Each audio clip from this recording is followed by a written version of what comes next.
Hey, it's Mark, and I am back with a wonderful outdoor workout that you can do with any suspension training system. The TRX, the Jungle Gym. You can even create your own with some ropes, some monkey bars, and you're good to go. But the first question is, hey man, what happened to your workout clothes today? Not that I like wearing blue, but the fact of the matter is, right now, in this world that we're living in, things aren't always perfect. And your workouts might not always be perfect either. And so I'm gonna get these in whenever I can get them in. If I don't have time or space to change into my favorite workout clothes, I am gonna get something done with whatever I'm wearing and wherever I am.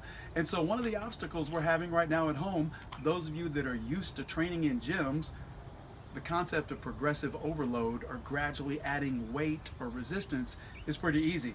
I just move up the dumbbell rack or further down the pin on that weight stack.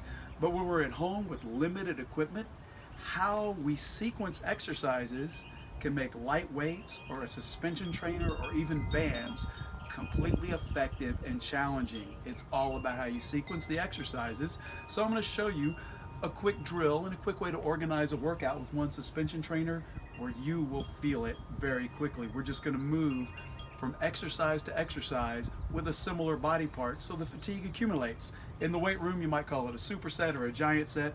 For me, I'm going to call it very practical. So with my upper body, normally I want to start with a pulling motion because that's going to help loosen up the shoulders. It's probably going to be a little bit better for me. So I'm going to go 3 in a row, just like this. First move, we're going to work a row with the TRX. So I lean back to create an angle that is a challenge. Further down, more difficult. If I need to come up to take some heat off, I absolutely will.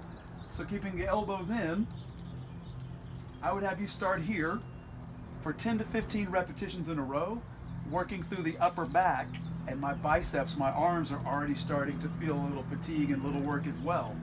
Then without stopping, for my next 10 to 15 repetitions, I'm going to change the lever and go to a high elbow row. At this point, I might need to back up just a little bit because I've already got some fatigue and these are smaller muscles. I finish my repetitions here. I'm going to take another step back, palms up, and turn this into a bicep curl. So now, keeping my ears, shoulders, and hips stacked on top of each other, I'm getting some core work here at the same time.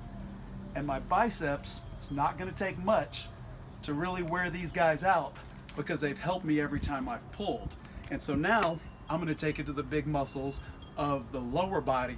So all we're going to do to make this a challenge is work a single leg at a time. So first, I'm going to start facing the anchor. Begin just with a stationary lunge, keeping the chest up, about 90-90 at both knees, both joints, nice and tall, dropping as low as I can, moving smoothly. I'll switch legs, go 10 times on the other leg, and then without stopping, I go back to the original leg, and all we're going to do is lift a trail. So now I'm adding balance, and I'll work 10 times here. Once I switch, go on the other leg for that 10, I'm still not stopping, so my heart rate's getting a great burst. Next thing I'm going to do is take a little bit of heat off the leg, stand on that original thigh, and work through the hip extension or single leg deadlift. So now I'm putting some of that load into the hamstrings without a lot of knee stress. That one actually feels good.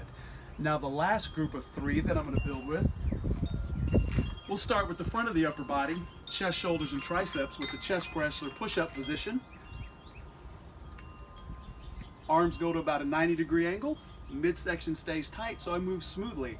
So right now, my chest is working primarily, front of my shoulders are getting work, the back of my arms or triceps are getting worked.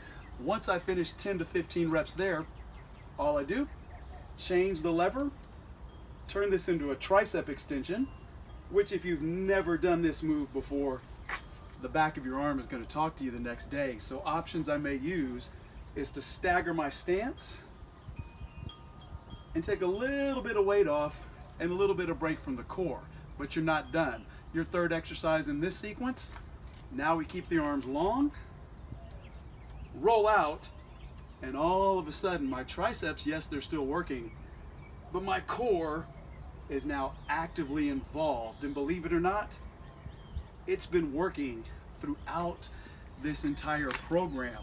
So if you do those 3 groups of 3 exercises without stopping, 10 to 15 repetitions each, I guarantee you're gonna get a great workout in about 12 to 15 minutes. And then look, I go on about my day. We'll see you tomorrow for a new workout.